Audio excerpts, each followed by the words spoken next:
دیکھیں گے آپ کیا چاہتے ہیں یہ لوگ, زیادہ بچے چاہتے ہیں کم بچے چاہتے ہیں. بہرحال تو یہ کہا, تو یہ حدیث کیا ہمیں بتا نہیں رہی ہے کہ جو ہے اس معاملے کے اندر کہ ہم جو ہے زیادتی اولاد کے لیے نکاح کریں خوب اور اولاد کو پیدا کریں. یہ زیادتی جو ہے روز قیامت جو ہے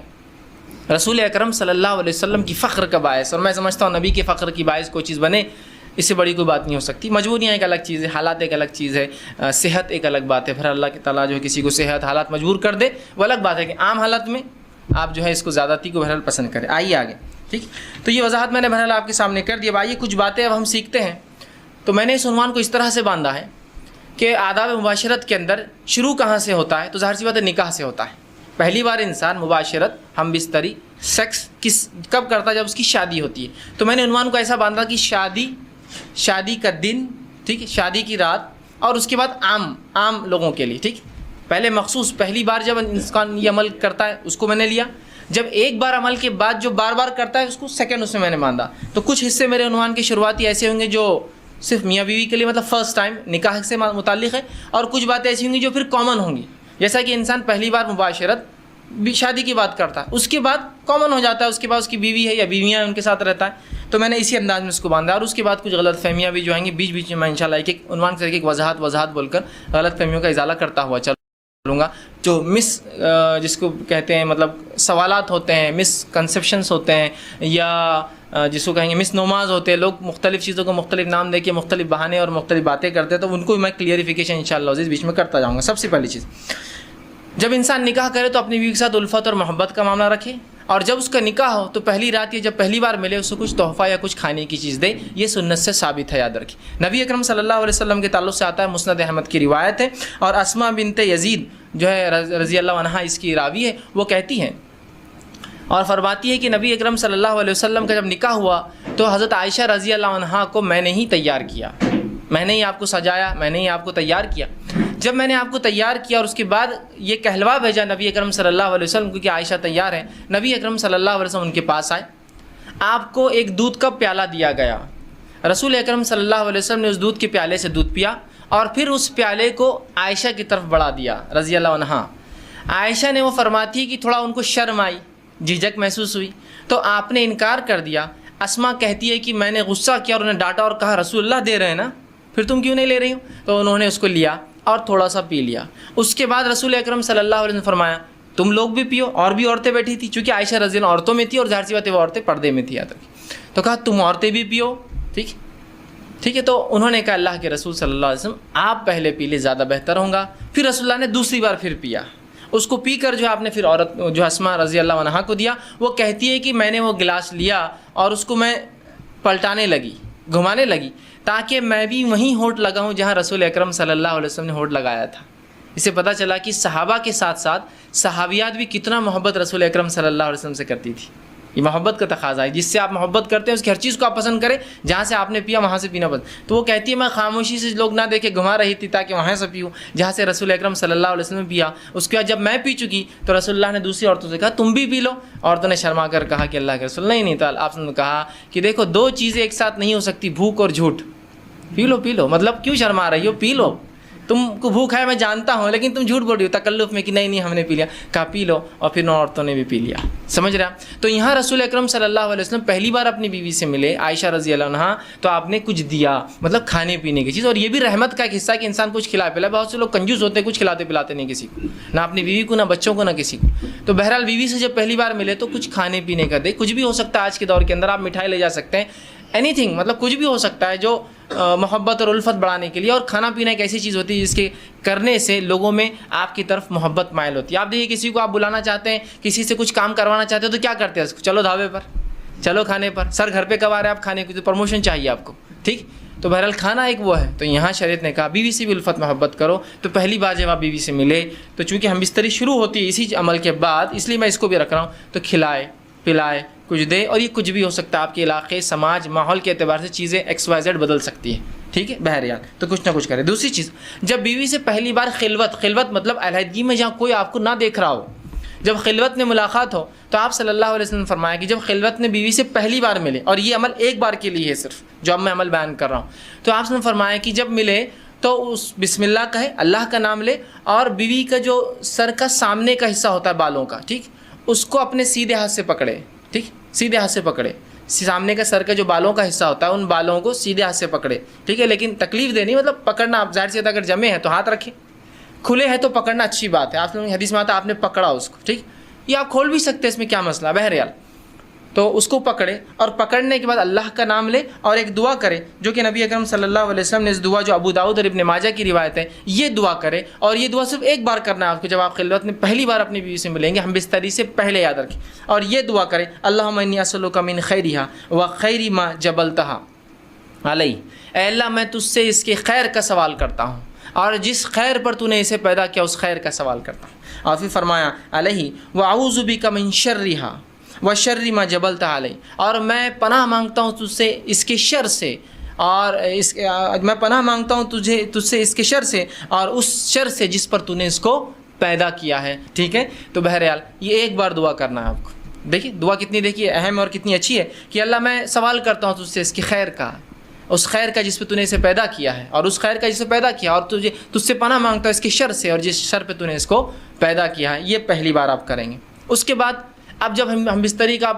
ارادہ کرتے ہیں تو اس سے پہلے آپ ایک اور دعا کریں گے، یہ دعا کامن ہے، ہر آدمی کو ہر بار ہم بستری سے پہلے یہ دعا کرنی چاہیے، یہ بہت اہم دعا ہے۔ لوگ پوچھتے ہیں نہیں کرے تو کیا ہوا، نہیں کرے تو کیا ہوا، نہیں بولے تو کیا ہوا، بہت سی چیزیں ہوتی ہیں۔ تو میں ہمیشہ سوال کرتا ہوں لوگوں سے، چلیے آپ گاڑی چلاتے ہیں، کار ٹو ویلر چلاتے ہیں، اور ہاں سیٹ نہیں ہوئی تو کیا ہوا، ہارن نہیں ہوا تو کیا ہوا، انڈیکیٹر نہیں چلے تو کیا ہوا، مڈ گارڈ نہیں رہا تو کیا ہوا، ساری گارڈ نہیں رہا تو کیا ہوا، بمپرس نہیں رہے تو کیا ہوا، ہے نا؟ تو آپ بولتے نہیں اچھی نہیں دکھتی نا گاڑی، مطلب آپ کمپلیشن، دنیا میں ہر چیز کمپلیشن کی طرف چاہتے ہیں، مکمل کی طرف چاہتے ہیں، سنت میں کیوں نہیں چاہتے ہر چیز سے مکمل کی طرف جائے، وہاں نہیں کرے تو مطلب ہر بار نگیٹو کیوں، پازیٹیو کیوں نہیں کہ کر لوں تو کیا، ہر بار نہیں کرے تو ویسا نہیں کرنا چاہیے، ٹھیک۔ تو یاد رکھیے یہ دعا پڑھے اور بہت خیر ہے اس دعا کے اندر، ٹھیک ہے۔ تو آپ صلی اللہ علیہ وسلم جو ہے، معاف کرنا بہرحال وہ دعا سے پہلے ایک چیز میں بھول گیا تھا، وہ یہ کہ جب انسان ہم بستری سے ارادہ کرے تو اس سے پہلے نکاح کی رات جو ہے نماز پڑھنا بھی یاد رکھیے، یہ عمل بھی جو ہے صحابہ سے ملتا ہے، ہمیں صحابہ سے ملتا ہے، ٹھیک۔ اس کے تعلق سے ایک روایت آتی ہے کہ میاں بھی اکٹھے نماز پڑھے، ایک جو ہے تابعین فرماتے ہیں ابھی سعد ان کا نام تھا جو کہ غلام تھے، وہ کہتے ہیں میں نے غلامی کی حالت میں نکاح کیا اور اس کے بعد جو ہے ابو ذر غفاری رضی اللہ عنہ، ٹھیک ہے، اس کے بعد وہ کہتے ہیں کہ عبداللہ ابن مسعود اور حذیفہ بن یمان رضی اللہ عنہم کو دعوت دی، یہ صحابہ کو دعوت دی بڑے بڑے،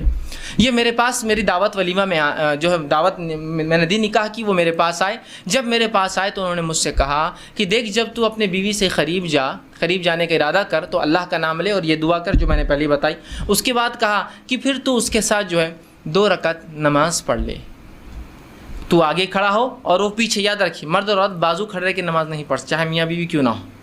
تو آگے کھڑا رہے وہ پیچھے کھڑی رہے اور تو 2 رکعت نماز پڑھ لے، اور پھر فرمایا اس کے بعد کیا کرنا ہے، تو بہتر جانے اور تیری بیوی بہتر جانے، ٹھیک۔ مطلب ان کو ایک سے ایجوکیٹ کیا بیٹھے بیٹھے دعوت میں کہ جو ہے تم جو ہے 2 رکعت نماز پڑھو، تو صحابہ سے یہ عمل ملتا ہے، تو کوئی شخص چاہے تو یہ عمل بالکل وہ کر سکتا ہے، ٹھیک ہے، کہ وہ جو ہے 2 رکعت نماز پڑھ سکتا ہے۔ جب 2 رکعت نماز پڑھ لی بہرحال تو اس کے بعد جو ہے اب ہم بستری کا وقت آیا، اگر وہ اس کا ارادہ کرتا ہے تو سب سے پہلے دعا کرے، یہ دعا بڑی مشہور اور معروف ہے، صحیح بخاری کی روایت اور بہت ساری کتب حدیث میں آتی ہے، آپ کرے بسم اللہ کا نام سے آپ شروع کریں، اللہم جنبنا الشیطان و جنب الشیطان ما رزقتنا، یہ دعا یاد رکھیں، چھوٹی سی دعا، یہ دعا کر لے بسم اللہ کے نام سے، اللہم جنبنا الشیطان، اے اللہ جو ہے ہمیں شیطان سے محفوظ رکھ، پھر آگے فرمائیں وجنب الشیطان ما رزقتنا، اور اس چیز کو بھی شیطان سے محفوظ رکھ جو تو نے اس کے ذریعے رزق رکھا ہے، اور رزق سے یہاں مراد اولاد، مطلب اے اللہ مجھے اور میری بیوی کو شیطان سے دور رکھ اور جو ہے میری اولاد کو بھی شیطان سے دور رکھ۔ دیکھیے انسان جو ہے یہاں ہم بستری کر رہا ہے، یہاں اپنے بیوی کے ساتھ سونے کی بات ہو رہی ہے، یہاں سیکس کی بات ہو رہی ہے، اس کے بعد بھی یہاں تعلیم دی جا رہی ہے، ایجوکیٹ کیا جا رہا ہے اور کہا جا رہا ہے کہ ٹھیک ہے نفسانی خواہشات کو پورا کرنا ہے لیکن ہوس کے شکار مت بنو، یہاں بھی اللہ کا نام لے کے شیطان سے پناہ مانگی جا رہی ہے۔ دیکھیے اس عمل میں بھی کیسا پاکیزہ اور کیسا مطہرہ یہ دین ہے، یاد رکھیں۔ بہرحال اب یہ دعا آپ نے کی، ٹھیک ہے، اب دعا کے بعد آپ بستری کر سکتے ہیں، لیکن یہ بات بہت ضروری ہے جو ہمیں سمجھنا ہے کہ جب شریعت نے مرد کو اجازت دی نکاح کی اور عورت کے ساتھ ہم بستری کرنے کی، تو یہ اجازت کو حاکم اور محکوم والا رشتہ نہیں ہے، مالک اور غلام والا رشتہ نہیں ہے، سمجھ رہے آپ بات کو؟ ورنہ ہوتا ہی کہ جب یہ موقع انسان کو مل جاتا ہے مرد کو پہلی بار، تو وہ بالکل ایک عورت کو اپنا شکار سمجھتا ہے، ہر آدمی ایسا نہیں ہوتا لیکن کچھ لوگ ہوتے ہیں ایسے، وہ سمجھتا ہے وہ شکار ہے اور میں آقا ہوں اور یہ غلام ہے، میں حاکم اور یہ میری محکوم ہے، ٹھیک، اور لہٰذا وہ اس پر ٹوٹ پڑتا ہے جانوروں کی طرح۔ اندازہ لگائیے ایک عورت کے ساتھ اگر آپ یہ سلوک کریں گے جو آپ کی بیوی اور زندگی بھر رہنے والی، شریک حیات کہا جاتا ہے نا بیوی کو، شریک حیات مطلب لائف پارٹنر ہے آپ کی، پوری زندگی آپ کے ساتھ شریک رہیں گی، اور اگر پہلی رات آپ ساتھ یہ بدتمیزی کریں گے کہ آپ بتائیں گے کہ میں نے نکاح خالص صرف اپنی ہوس کو پورا کرنا کیا، ٹھیک ہے، الفت اور محبت ایک چیز ہے، لو ایک چیز ہوتی ہے کہ لسٹ ایک چیز ہوتی ہے انگلش کے اندر، اردو میں جیسے کہتے ہیں ایک محبت ہوتی ہے اور ایک ہوس ہوتی ہے، تو ہمیں محبت کی اجازت ہے، ہوس پوری نہیں کرنا ہے ہم کو، ہمیں جو لو کی اجازت ہے، ہم کو لسٹ نہیں، ٹھیک ہے، انسان ظاہر سی بات ہے وہی عمل کر رہا ہے جو لسٹ میں ہوتا ہے، لیکن اس میں محبت کے تقاضے کے ساتھ کہ یہ میرا اپوننٹ پارٹنر ہے، میری بیوی ہے، اس کے ساتھ زندگی گزارنا ہے، ٹھیک ہے، تو یہ بات بڑی ہے ہمیں سمجھنا ہمارے لیے۔ تو انسان جو ہے جب اپنی بیوی سے تعلقات قائم کرے تو اس کو حاکم اور محکوم اور ظالم اور مظلوم والا رشتہ نہ بنا دے، بلکہ اس کو محبت اور الفت والا معاملہ رکھے، اور ہم بستری سے پہلے جو باتیں ہم کو رسول اکرم صلی اللہ علیہ وسلم اور صحابہ کے آثار مطلب صحابہ کے عمل سے پتہ چلتی، وہ یہ ہے کہ یہ لوگ فور پلے کرتے، ہم بستری سے پہلے کچھ بیوی سے کھیلتے، اور ایک روایت میں رسول اللہ صلی اللہ علیہ وسلم کی اس بات کا کھلا اشارہ آپ نے فرمایا، جب ایک صحابیہ کہ اللہ کے رسول میں نے ایک عورت سے نکاح کیا لیکن یہ مطلقہ ہے، مطلب اس کی شادی ہو چکی ہے اور یہ جوان تھے صحابی، تو اللہ کے رسول صلی اللہ علیہ وسلم فرمایا کہ تو نے کنواری لڑکی سے کیوں نہیں نکاح کیا تاکہ وہ تجھ سے کھیلتی اور تو اس سے کھیلتا؟ تو کہ اللہ کے رسول میری مجبوری تھی، میرے والدہ کا انتقال ہو گیا اور میری 3 چھوٹی چھوٹی بہنیں ہیں، اگر میں کوئی کنواری لڑکی لاتا تو وہ میری بہنوں کی دیکھ بھال برابر سے نہیں کر پاتی، جب میں نے ایسی عورت کو لایا نکاح میں جو مطلقہ ہے، اس کو پریویس ایکسپیرینس ہے زندگی کا، وہ زندگی سماج میں گزار چکی ہے، وہ میری بہنوں کی اچھے سے تربیت کر سکتی ہے۔ اس حدیث سے ایک بات اور پتہ چلی، نکاح میں بہت سارے مقاصد انسان رکھ سکتا ہے نکاح کے لیے، تو ایک مقصد یہ بھی تھا ان کا کہ محبت کے ساتھ ساتھ بچیوں کے لیے کچھ، میری بہنوں کے لیے کچھ ایسی عورت آ جائے جو میری ان کی بھابھی ہو لیکن ایک ماں جیسا ہو، تو ظاہر سی بات ہے ایک کنواری لڑکی یہ سب نہیں کر سکتی تھی، ٹھیک ہے، لیکن اس حدیث میں رسول اللہ نے جو فرمایا تو اس کے ساتھ کھیل اور وہ تیرے ساتھ کھیلے، تو یہ محبت جو ہے یہ ہم بستری سے پہلے انسان فور پلے کرے، کھیلے اس سے، مطلب اس کو راضی کرے اور منوائے اس عمل کے لیے، اس لیے کہ ہیومن بینگ جو انسان ہوتے ہیں وہ میکینیکل عمل نہیں کر سکتے ہیں، میکینیکل سمجھتے مشینیں ہوتی، مشینوں کا معاملہ ہوتا ہے کہ آپ نے جب بٹن دباؤ میکینیکلی شروع ہو جاتی ہے، لیکن انسان جو ہوتے ہیں ویسے میکینیکل نہیں ہوتے، ان کو ذہنی تیار ہونا پڑتا ہے، پھر جسمانی فزیکل ریڈی ہونا پڑتا ہے، اس کے بعد انسان کچھ اعمال کر سکتا ہے۔ یاد رکھ، جیسے آپ کو کس سے ڈیل کرنا ہے کوئی انسان سے، تو بہت ساری باتیں ہوں گی، ملاقاتیں ہوں گی، ٹھیک ہے، اس کے بعد کوئی ڈیلنگ فائنل تک پہنچیں گے، سیم ویسی ہوتا ہے، تو اس بات کو ذہن میں رکھیں، اور بالخصوص پہلی رات میں تو آپ خاص طور سے اس کو یہ نہ کریں کہ ٹوٹ پڑنے کا معاملہ کرے، بلکہ سنت کو لحاظ رکھتے ہوئے، شریعت کا لحاظ رکھتے ہوئے، انسانی ذہنیتوں کا لحاظ رکھتے ہوئے، سامنے والے فریق کی، آپ کی بیوی کی عمر کا لحاظ بھی رکھ سکتے ہیں، ہو سکتا ہے کوئی انسان 40 سال کا اور نکاح 20 سال سے کیا ہو، جائز ہے بالکل، تو اب یہاں سمجھنا پڑے گا اس کی عمر کا تقاضا وہ کم ہے، تو ظاہر سی بات ہے سمجھ رہے ہیں آپ بات کو، یہ تمام چیزیں آپ جو ہے ذہن میں انسان رکھیں۔ تو فور پلے جس کو ہم کہتے ہیں کہ ہم بستری سے پہلے کچھ ایسی چیزیں جس سے انسان اس عمل کی طرف راغب ہو جو عمل اس کو اب کرنا ہے، جو کہ اللہ نے اس کے اوپر جائز قرار دیا اور وہ مباح ہے اس کے لیے کرنا، حلال ہے اس کے لیے کرنا، جس سے اپنے آپ کو تسکین دے سکتا، سکون حاصل اور اطمینان حاصل کر سکتا، سمجھ رہے آپ بات کو؟ تو فور پلے کی بڑی اہمیت ہے، اس کے اندر مختلف چیزیں ہو سکتی ہیں، انشاءاللہ آگے آئیں گا تو اس میں کچھ نہ کچھ پوائنٹس اس کے ڈسکس کرتا جاؤں گا، ٹھیک؟ تو فور پلے ہوں گا اس سے پہلے کہ انسان تیار کرے اپنے فریق کو۔ دوسری چیز یہ کہ دونوں کا اس عمل کے لیے راضی ہونا ضروری ہے، ہم بستری کے لیے دونوں کا اس عمل کے لیے راضی ہونا ضروری، یاد رکھیں، اس لیے کہ یہ کوئی ون سائڈ معاملہ نہیں ہے، اور مرد کے راضی ہونا یہ بالکل واضح ہوتا ہے، لیکن عورت راضی ہے نہیں راضی ہے یہ واضح نہیں ہوتا ہے۔ مرد اس عمل کے لیے راضی ہے، وہ ظاہر ہے، اس کی جسمانی کیفیت اور اس کا جسمانی کیفیت اس کی اشارہ کر دیتی ہے کہ مرد تو راضی ہے اس عمل کے لیے، لیکن ظاہر سی بات ہے عورت کے اندر ایسی کوئی چیز نہیں ہے جس سے پتہ چل سکے کہ اس عمل کے لیے وہ راضی ہے، بات سمجھ رہے ہیں آپ میری؟ ٹھیک، تو ظاہر سی بات ہے دونوں کی رضامندی ضروری ہے، تو مرد راضی ہے عورت سمجھ سکتی ہے، لیکن عورت راضی ہے مرد سمجھ نہیں سکتا ہے، اس کے ظاہر سی بات ہے جسمانی اعتبار سے، تو اس کو اس معاملے میں تیار کرنا ہوگا، اس کو اس معاملے میں پوچھ سکتے ہیں آپ، اس کو اس معاملے میں اس کی بھی حامی لے سکتے ہیں آپ، اور حامی اس کا ہاں ہر بار زبان سے بولنا نہیں ہے، کچھ باتیں آپ سمجھ سکتے ہیں جس کا ہاں ہوتی ہے، سمجھے نا، انسان کی آنکھوں کے اشارے، جسمانی ہوا جس سے انسان سمجھ سکتا ہے کہ اس کا معنی ہاں ہے۔ اس معاملے میں خواتین سے میری بالخصوص درخواست یا نصیحت جو ہوگی وہ یہ ہے کہ بہت ساری عورتیں، مرد تو راضی ہے اس عمل کے لیے، پہلے دن کی بات جب ہم عام بات کر رہے ہیں، تو یہ بات یاد رکھیے، اور یہ ہمیشہ کے لیے عام اعتبار سے بھی اور اس دن کے لیے بھی خاص بھی، نکاح کے رات بھی اور اس کے بعد بھی، کہ عورتیں جو ہے اپنی رضامندی کا بھی اپنے شوہر سے اظہار کرے، اگر وہ یہ نہیں کرتی تو بہت ساری طلاق کی صرف یہ وجہ بنتی ہے، یاد رکھیے، کہ وہ کہتا ہے کہ میری بیوی میں سے کبھی راضی نہیں، آج تک اس نے ایک بار بھی مجھ سے جو ہے محبت کی بات نہیں کہی یا محبت کے لیے خود راضی نہیں ہوئی. تو عورتوں کو بھی اس معاملے میں آگے حصہ لینا پڑے گا بڑھ کر، چونکہ یہ ایک ایسی چیز ہے جس میں صرف مرد شامل نہیں. اگر عورت اپنا حصہ نہیں رکھیں گی تو مرد کے لیے، میں معاف کرنا الفاظ اگر میرے سخت لگ رہے ہو تو لیکن سمجھیے اس بات کو، مرد کے لیے صرف آپ ایک کھلونا ہو جائیں گے، اس کے علاوہ آپ کی کوئی حیثیت نہیں باقی رہیں گی. حضرت رسول اللہ کیا فرما رہے ہیں کہ تو اس کنواری سے نکاح کرتا تو وہ تجھ سے کھیلے اور تو اس سے کھیلے. دیکھیے الفاظ غور کیجیے حدیث کی، دونوں کے لیے کہا، یہ نہیں کہا کہ تو اس سے کھیلے، وہ تجھ سے کھیلے اور تو اس سے کھیلے. تو یہاں رسول اللہ صلی اللہ علیہ وسلم اشارہ کر رہے ہیں کہ اگر کنواری ہوتی تو وہ تجھ سے کھیلتی، مطلب وہ ایک پارٹ بنتی اس گیم کا، وہ اس کھیل کے اندر تیری حصے دار بنتی، شریک بنتی. تو یہ باتیں، یہ بیاہی، اب دیکھیے بہت سی بار میں سمجھتا ہوں شوہر کے ساتھ کمرے میں رہ کے بھی آپ بیاہی کا سوچیں گے تب میں سمجھتا ہوں اب کوئی تقاضے باقی نہیں رہے. یہاں بیاہی اور حیا کچھ نہیں ہے، اب آپ کا شوہر ہے وہ، یہ آپ کو سمجھنا پڑے گا. ٹھیک ہے، تو یہاں عورتیں اپنی رضامندی کا اظہار کریں جو مختلف طریقوں سے وہ کر سکتی ہے. یاد رکھیے مختلف طریقوں سے کر سکتی. جب یہ عورتیں اس میں لیک کر جاتی ہے، کمزور پڑ جاتی ہیں، تو مرد کو ایسی عورتیں پسند آ جاتی ہیں جو اس طرف اشارے کرتی ہیں اور مائل کرتی ہیں. جو بری عورتیں ہوتی ہیں، جو فحشائیں ہوتی ہیں، وہ اپنی رضامندی کا کنٹینیوس اظہار کرتے رہتی ہیں. تو جب عورتیں ہیں جن کے لیے جائز اپنے شوہر سے جو کام کرنا، تو کیوں نہیں وہ اپنے اظہار کرتی، کیوں نہیں بتا رہی ہو؟ چونکہ مرد ترازی ہے، تیار ہے، اس کے جسمانی کیفیت سے پتہ چل جاتا ہے. عورت کو کیسے پتہ چلیں گے جب تک کہ آپ نہیں بتائیں گی؟ اور اس میں کوئی حیا اور بیاہی کا تقاضا نہیں. یاد رکھیے یہ آپ کی محبت اور الفت ہے، اور اس کو کہیں گے محبت کی سب سے اونچائی. یاد رکھیے جو میاں اور بیوی کے بیچ میں ہوتی ہے.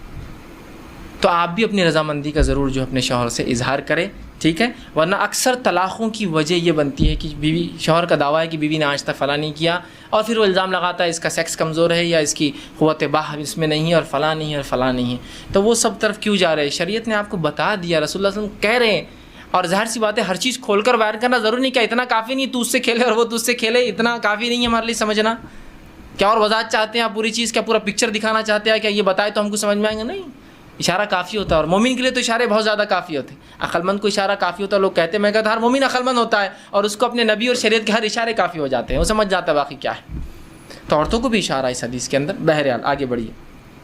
اب انسان جو ہے جمع کیسے کرے، یہ تو پہلے کا ہوا، اور کچھ باتیں نکاح کے لیے خاص اور کچھ عام تھی. اب نکاح کی رات بھی ہو سکتی ہے اس میں انوالو، اور ادر زندگی کا اور حصہ جہاں میاں بیوی ہم بستری کرنا چاہتے. اب جمع کیسے کرے؟ جمع سے مراد، جب میں الفاظ کہہ رہا ہوں تو شرمگاہ کا جمع ہونا اور ملنا اس سے مراد ہے میرا. یاد رکھیے ٹھیک ہے، کہ انسان اب جمع کیسے کرے. اس کے تعلق سے بہت ساری غلط فہمیاں ہوتی ہیں، انشاءاللہ آج اس کے ازالے کرنے کی کوشش کروں گا. اب انسان اپنی بیوی سے کیسے جمع کر سکتا ہے؟ آئیے اللہ رب العزت کا جواب اپنی کتاب، اس کی کتاب میں جو اس نے دیا، اس سے ہم شروع کرتے ہیں. اللہ رب العزت فرماتا اور کہتا ہے سورہ بقرہ سورہ نمبر 2 آیت نمبر 223، اور فرماتا ہے نساء حرث لکم فأتوا حرثکم ان شئتم.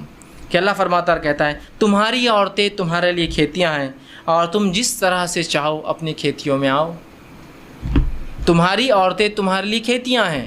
جیسا ایک کسان اپنے کھیت میں بیج ڈالتا ہے تاکہ اس سے فصلیں نکلے، تو تمہاری بیویاں تمہاری اولادوں کی پیدا ہونے کی وجہ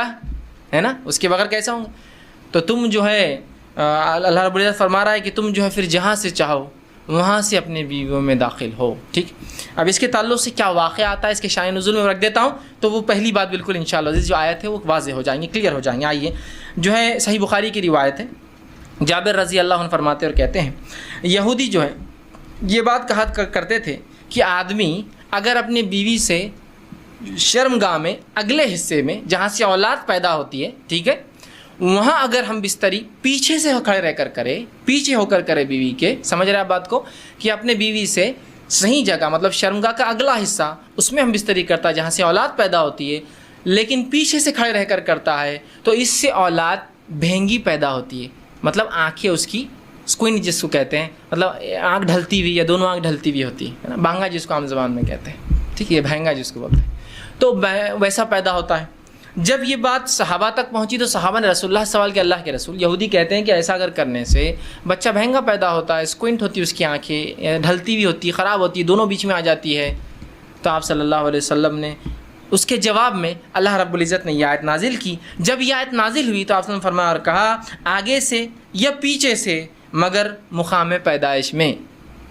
آپ نے کیا کہا؟ آگے سے یا پیچھے سے لیکن مقام پیدائش میں. سمجھ رہا؟ مطلب جہاں سے اولاد پیدا ہوتی ہے وہیں انسان کر سکتا ہے، اس کے علاوہ کرنا حرام ہے۔ انشاءاللہ اس کی تفصیلات آگے رکھوں گا کیا حرام ہے اس معاملے میں، ٹھیک ہے؟ تو چاہے انسان آگے سے ہو پیچھے سے ہو، لیکن مقام پیدائش میں۔ آئیے دوسری روایت، عبداللہ ابن عباس رضی اللہ عنہ فرماتے ہیں، یہ ابو داؤد کی روایت، آپ نے فرمایا تھوڑی طویل روایت ہے لیکن بہت ساری باتیں علم کی اس میں آ رہی ہے اس روایت کے اندر، بالخصوص اس مسئلے کے تعلق سے۔ وہ کہتے ہیں مدینہ میں انصار جو ہے یہودیوں کی اتباع کرتے تھے، چونکہ انصار تو مشرک تھے، ان کے پاس کوئی عقیدہ نہیں تھا، یہ تو لیکن اہل کتاب کو یہ بڑا اونچا سمجھتے چونکہ وہ کتاب کے حامل لوگ تھے، تو ہر چیز میں وہ یہودیوں کو فالو کرتے، حتیٰ کہ یہودی اپنے بیویوں کو چت لٹاتے،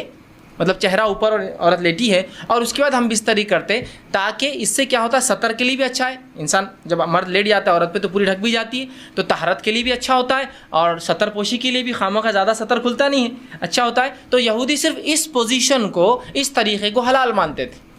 چونکہ انصار رسول اللہ صلی اللہ علیہ وسلم کے آنے سے پہلے، اسلام سے پہلے ان کو دیکھتے تھے، ان کو فالو کرتے تھے، اس معاملے میں بھی یہودیوں کو فالو کرتے تھے، کہ نہیں یہودی بول رہے تو یہ اہل کتاب ہے، ان کے پاس ایک دین دھرم تھا جو اللہ کی طرف سے آیا، تو لہٰذا ان کو فالو کرنا چاہیے، تو اس معاملے میں ان کی بھی اتباع کرتے تھے۔ عبداللہ ابن عباس رضی اللہ عنہ فرماتے ہیں لیکن ہم جو مہاجر تھے، ہم مکے والے لوگ، مکے کے جو لوگ تھے، وہ مختلف قسم سے اپنے بیویوں سے تعلقات قائم کرتے، آگے سے پیچھے سے لٹا کر، ہاتھوں پہ ان کو کھڑے کر کے، مختلف چیزوں سے، اور جنس کی جو ہے ہم بستری کی لذتیں اٹھایا کرتے تھے۔ لیکن جب مہاجر مدینہ پہنچے اور انصاریوں سے نکاح شروع کیا، اور جب ایک مہاجر نے ایک انصاری عورت سے نکاح کیا، اور نکاح کرنے کے بعد جیسا ان کا طریقہ تھا کہ وہ مختلف انداز سے، مختلف طریقوں سے صحیح جگہ میں بستری کرتے، مطلب شرمگاہ میں، مطلب اگلے حصے میں کرتے، جب اس نے ڈیمانڈ کیا اس شخص نے، تو اس انصاریہ نے کہا ہم تو صرف ایک طریقہ اپناتے، اس عورت نے، وہ بھی صحابیہ تھی، وہ ہے چت لیٹنا اور تم اوپر سے رہو۔ اس نے کہا ایسا کیوں؟ ہم تو مختلف چیزیں کرتے ہیں اس میں، جس کو عام زبان میں بہرحال آسن کہتے ہیں، لوگ بہرحال سمجھتے ہیں آسن کہتے ہیں، اس کو شاید سنسکرت کا لفظ ہے، یہ ہندی کا لفظ ہے، بہرحال تو ہم تو مختلف کرتے ہیں۔ تو انہوں نے کہا نہیں میں تو یہ کرنے نہیں دوں گی، جھگڑا بڑھ گیا، اس نے کہا میں تو ایسے ہی کروں گا، اس نے کہا ہمارے پاس یہ طریقہ نہیں ہے، اور بات رسول اکرم صلی اللہ علیہ وسلم پہنچ گئی، اور پھر یہ آیت نازل ہو گئی، تمہاری بیویاں تمہاری کھیتی ہے، تم جہاں سے چاہو، مطلب جو مہاجر کر رہے تھے صحیح کر رہے تھے، مختلف پوزیشنز ہو سکتے ہیں لیکن اگلے حصے میں صرف پیدائش کے حصے میں انسان کر سکتا ہے۔ تو یہ روایت میں بہرحال بہت ساری باتیں آ گئی، اور بہت ساری باتوں کا جواز ہمیں مل گیا ہے۔ آگے آئیے، اب اس معاملے میں جو ہے انسان جمع جو کرے، ہم بستری کرے تو لیٹ کر سکتا ہے، لیٹنے میں جتنی پوزیشنز ہو سکتی ہے وہ استعمال کر سکتا ہے، شرط ایک ہی ہے وہاں انسان اپنی شرمگاہ کو داخل کرے، عورت کی شرمگاہ میں جہاں سے اولاد پیدا ہوتی ہے، ٹھیک ہے، وہی ایک جگہ ہے۔ دوسرا بیٹھ کر سکتا ہے، جتنی پوزیشنز ہو سکتی ہے اس کے لیے، شریعت نے اس سے کوئی ممانعت کا اظہار نہیں کیا، لیکن سب سے بہترین پوزیشن اولاد کی پیدائش میں اور اس میں سازگار ہونے میں وہی ہے جو عورت کو لٹا کر اس لیے کہ اس میں سیدھا مرد کی شرمگاہ اوپر سے ہوتی ہے اور اولاد کی پیدائش کے چانسز زیادہ ہوتے ہیں اس معاملے میں، بہرحال ٹھیک۔ اس کے بعد بیٹھ کر جتنے طریقے ہو سکتے ہیں، جتنی پوزیشنز ہو سکتی ہے، جس میں میں جو بتا رہا ہوں بات آپ سمجھ رہے ہیں کہ شرمگاہ مرد کی عورت سے ملے اور سامنے کے حصے میں آپ کے لیے جائز ہے۔ اسی طرح کھڑے رہ کر جو کچھ ہو سکتا ہے، اس میں کوئی ممانعت نہیں ہے، کراہت ہو سکتی ہے، ناپسندگی ہو سکتی ہے، لیکن ممانعت کسی میں بھی نہیں، حرمت کسی میں بھی نہیں، بیٹھ کر، لیٹ کر، کھڑے رہ کر کچھ بھی ہو سکتا ہے۔ ابھی بات کا ازالہ میں کر دوں، بہت سے لوگوں نے عجیب عجیب باتیں لکھ دی، اللہ ان پر رحم کرے، جس کی وجہ سے امت کو خواہ ایسی مشکلات اور تکلیفوں میں ڈالا جو شریعت نے نہیں دی، کہ کھڑے رہ کر کرے تو اولاد لنگڑی پیدا ہوتی ہے، بیٹھ کر کرے تو اولاد فلاں پیدا ہوتی ہے، پیچھے سے کرے۔ آج بھی میں کہہ رہا ہوں کہ اگر کوئی لڑکا بہنگا آ جاتا ہے جس کی آنکھیں اسکوئنٹ ہو، اس کی آنکھیں برابر نہ ہو، تو عورتیں ایک دوسرے کو دھکا دے کے ہنستی مجلس ان کے ماں باپ نے کیا کرے تھے دیکھو بچہ۔ آج بھی میں کہہ رہا ہوں کیسی عجیب بات ہے، شریعت کلیریفیکیشن دے رہی ہے، قرآنی آیتیں نازل ہو رہی ہے، اور اس کے بعد بھی کہ ہماری عقلیں، اب عقلوں کا کیا بھائی، علم کی کمی ہی یہ سب چیزوں کی وجہ ہے۔ لا علمی جو نقصان پہنچاتی ہے نا، وہ کوئی چیز، کوئی ہتھیار، کوئی دشمن آپ کو جو نقصان نہیں پہنچائیں گے نا، آپ کی اور ہماری لا علمی اسلام کے تعلق سے نقصان پہنچاتی ہے۔ بہرحال تو کوئی بھی پوزیشن اختیار کر سکتے، کوئی ممانعت کسی بھی پوزیشن کی ثابت نہیں ہے، ٹھیک۔ اسی طرح سیکنڈ چیز، ہم بستری کے اندر بیوی کو چومنا اور بوسہ لینا جسم کے ہر حصے کو جائز ہے، تمام اعضاء کو چومنا یا بوسہ لینا آپ کے لیے جائز ہے۔ اس کے مختلف طریقے ہو سکتے، وہ تمام جائز ہے۔ بوسہ لینے کے مختلف طریقے ہو سکتے، پورے جائز ہے۔ انسان جو ہے مختلف سر پہ لیتا ہے، پیشانی پہ لیتا ہے، گال پہ لیتا ہے، اور ہونٹ پر لے سکتا ہے، تمام جائز ہے۔ اس کے علاوہ جسم پر لے سکتا ہے، یہ جائز ہے۔ تمام جسم پہ بوسہ لینا اور چومنا جائز ہے، انکلوڈنگ ایوری تھنگ میں کہہ رہا ہوں اب، ٹھیک۔ اس کے بعد دوسری جو غلط فہمی ہوتی ہے، لوگ سوال کرتے ہیں وہ یہ ہے، کیا میاں بیوی ایک دوسرے کے جسم کو تمام حصوں کو ہاتھ لگا سکتے ہیں؟ تو ہاں، میاں اور بیوی اپنے جسم کے تمام حصوں کو ہاتھ لگا سکتے ہیں، انکلوڈنگ ملا کر اپنی شرمگاہ کا اگلا اور پچھلا حصہ ہاتھ لگانے میں اجازت ہے۔ اسی طرح میاں اور بیوی اپنے جسم کے تمام حصوں کو دیکھ سکتے ہیں، انکلوڈنگ اگلا اور پچھلا حصہ شرمگاہ کا۔ کوئی نہ دیکھنا چاہے اس کا اپنا مسئلہ ہے، اس کی اپنی طہارت میں اس کا اعلیٰ مقام ہے، لیکن اسی کوئی حرمت اور کراہت ثابت نہیں ہے، یاد رکھیے۔ اس لیے کہ آپ سے سوال ہو اللہ کے رسول ہم نے بیویوں کا کیا دیکھے اور کیا نہ دیکھے، تو کہا تم اپنے بیویوں کا سب کچھ دیکھ، اپنے بیویوں کا جو چاہو سب کچھ تم دیکھ سکتے ہو۔ تو حدیث نے کھلی آپ کو اجازت دے رکھی ہے، چھونے کے معاملے میں تمام اعضاء اور دیکھنے کے معاملے میں تمام اعضاء۔ یہ بات اس لیے کہہ رہا ہوں کہ بہت سے لوگوں نے پتہ نہیں ایسی باتیں کہہ دی، اللہ رحم کرے کہاں سے لائے مجھے نہیں پتا، کہ اگر بیوی کی شرمگاہ دیکھی تو اولاد بگڑی ہوئی پیدا ہوتی ہے۔ ارے اللہ، تو کیسے ریسٹرکشنز ہم دے رہے ہیں جو ریسٹرکشن شریعت کے نہیں ہیں؟ کیسے، مطلب سوچیے نا آپ، کیسی عقل کام نہیں کرتی کہ ایسے کیسے ریسٹرکشن ہو سکتے، ٹھیک؟ تو لہٰذا اس بات کے تعلق سے لوگ بہت سوال کرتے ہیں، میں نے اس کا کلیریفیکیشن پورا بہرحال سوال کے تعلق سے دے دیا۔ دونوں ہی چیزیں یاد رکھی، چھونے کے معاملے میں اور دیکھنے کے معاملے میں میاں اور بیوی کمپلیٹ رائٹ ہے، کمپلیٹ حق ہے، وہ جو چاہے اس معاملے میں کر سکتے ہیں، یاد رکھیے، ٹھیک؟ اب آئیے اس معاملے میں ہم بستری منائی کس چیز سے ہے وہ بھی دیکھ لیں، اور افضل کب اور کہاں اور کیسے ہے، ٹھیک؟ وہ بھی ایک دیکھ لیتے ہیں۔ آئیے آگے بڑھیے۔ تو اس معاملے ہم بستری میں دبر پیچھے سے، مطلب شرمگاہ کے پچھلے حصے میں عورت کے داخل ہونا حرام ہے، جس کو عام زبان میں کہیں گے پیخانے کی جگہ، ٹھیک؟ عورتوں کے جو شرمگاہ ہوتی ہے وہ مردوں کے مقابلے میں مختلف ہوتی ہے اس معاملے میں کہ مرد کی شرمگاہ کا ایک ہی حصے سے پیشاب بھی نکلتا ہے اور منی بھی نکلتا ہے، لیکن عورتیں مختلف، تو عورتوں کے پیشاب کی جگہ الگ ہوتی ہے اور شرمگاہ الگ، جہاں اولاد پیدا ہوتی ہے وہ جگہ الگ ہوتی ہے، اور پیخانے کی جگہ الگ ہوتی ہے۔ تو مردوں میں 2 ہی حصے ہیں جہاں سے نکلتا، عورتوں میں 3 ہوتے ہیں، یاد رکھیے۔ تو یاد رکھیے مرد کے لیے عورت کی جو ہے شرمگاہ کے علاوہ کوئی بھی عمل کرنا درست نہیں، اور بالخصوص دبر کی تو حرمت شریعت نے اتنی سخت ثابت کی۔ مسند احمد کی روایت ہے، جو ہے ام سلمہ رضی اللہ عنہ فرماتی ہیں، جب مہاجرین انصار کے پاس مدینہ آئے تو ان کی عورتوں سے جو ہے شادیاں رچائی۔ مہاجر عورتوں کو زمین پر لٹا کر یا ان کے ہاتھ کو زمین پر رکھ کر گھٹنوں کے بل ان کو کر جمع کرتے تھے، فائدہ اٹھاتے تھے۔ مہاجرین میں سے ایک آدمی نے انصار کی عورت سے نکاح کر لیا اور ارادہ کیا کہ ویسے ہی کام کرے جیسا وہ ان کے پاس چلن تھا کرے، تو اس نے انکار کر دیا اور کہا جب تک رسول اکرم صلی اللہ علیہ وسلم پوچھ کر نہیں آؤں گی عمل نہیں کرنے دوں گی۔ اس نے کہا ٹھیک ہے جا پوچھ کر آ جا۔ وہ عورت صبح ہونے کے بعد رسول اکرم صلی اللہ علیہ وسلم کے پاس پہنچی، جب خدمت میں پہنچی تو بڑی شرم آئی، کیسے پوچھوں کیسے پوچھوں۔ تو ام سلمہ رضی اللہ عنہا جو آپ کی بیوی تھی ان سے کہا کہ ذرا آپ رسول اللہ سے پوچھ دیجئے نا کہ یہ عمل کیا جائز ہے۔ تو آپ صلی اللہ علیہ وسلم نے یہ آیت پڑھی جو آیت نازل ہوئی تھی سورہ بقرہ کی، میں نے پہلے لکھ دی، نساؤکم حرث لکم فاتوا حرثکم انا شئتم، تمہاری بیویاں تمہاری کھیتی ہے، جہاں سے چاہو داخل ہو جاؤ، جو ہے، اور وہ آگے اللہ کے رسول نہیں مگر ایک ہی جگہ مقام پیدائش کا داخل ہو، لیکن نہیں مگر ایک ہی جگہ مقام پیدائش۔ تو اس سے پتہ چلا دبر میں داخل ہونا، پیخانے کی جگہ یا انال سیکس جس کو کہتے ہیں، شریعت میں حرام ہے، اور اتنا سخت حرام ہے کہ اس کی حرمت کے تعلق سے 3 ہی حدیثیں رکھتا ہوں آپ کے سامنے۔ پہلی حدیث آپ سے فرماتے ترمذی اور ابن حبان کی روایت، آپ نے فرمایا اور کہا اللہ تعالیٰ ایسے آدمی کی طرف نہیں دیکھیں گا یا دیکھنا گوارا نہیں کرے گا جو اپنے بیویوں سے دبر میں جمع کرتا تھا، پیخانے کی جگہ جو ہے جمع کرتا تھا، اس کی طرف دیکھنے والا نہیں اللہ قیامت دن، اور اللہ کا نہیں دیکھنا مطلب اللہ کا رحم نہیں کرنا۔ دوسری روایت ابو داؤد کی روایت، آپ سے فرماتے وہ آدمی ملعون ہے، اللہ کے نزدیک لعنتی ہے، فرشتوں کے نزدیک لعنتی ہے، انسانوں کے نزدیک لعنتی ہے، جو فرماتے ہیں جو محاش یعنی دبر میں عورت کے داخل ہو۔ دوسری روایت۔ تیسری روایت بہت سخت ہے، آپ سے فرماتے ہیں، نسائی کی روایت، آپ نے فرمایا جس آدمی نے حائضہ عورت سے ہم بستری کی، جس آدمی نے اپنے بیوی سے دبر میں دخل کیا، اور جس آدمی نے یا عورت نے جو ہے کسی کاہن کے پاس جایا، نجومی کے پاس گیا اور اس کی بات کی تصدیق کی، ہاں یہ تو صحیح کہہ رہا ہے، اس نے اس چیز کا انکار کیا جو محمد پر نازل ہوئی ہے، مطلب وہ شریعت کا منکر ہے، وہ کافر ہے۔ اب لا علمی میں سمجھتا ہوں کتنے لوگ یہ گناہ کر چکے ہیں اپنی زندگی میں، لوگوں کو لگتا ہے یہ تو کوئی بات ہی نہیں، روٹین آف لائف ہے، ٹھیک؟ لا علمی کتنی خطرناک ہو سکتی، سمجھ رہے ہیں آپ؟ کہ اس نے اس چیز کا انکار کیا جو محمد پر نازل ہوئی، وہ منکر شریعت ہے، وہ اسلام کا منکر آدمی ہے جو دبر میں داخل ہوتا ہے۔ ہم کو معمولی لگتا ہے، شریعت کے نزدیک بہت سنگین جرم ہے۔ تو علم بہت ضروری ہے ہر معاملے میں. بہرحال ٹھیک. تو یہ تینوں روایت بہرحال اس چیز کی وضاحت کر رہی تھی کہ تحریم دبر ہے. اب آئیے کچھ باتیں وضاحت کے طور پہ جو سوالات مجھ سے کیے گئے تھے بیچ میں رکھتا ہوا چل رہا ہوں. میں نے کہا تھا ہر بار میں وضاحت کرتے رہوں گا, پوائنٹس ایڈ کرتے رہوں. پہلی چیز تو یہ کہ ایک سوال جو بار بار آتا ہے وہ یہ جو مجھ سے بہت سے لوگ کرتے ہیں نکاح سے پہلے اکثر مجھے ای میل آتے ہیں, فون کالس آتے ہیں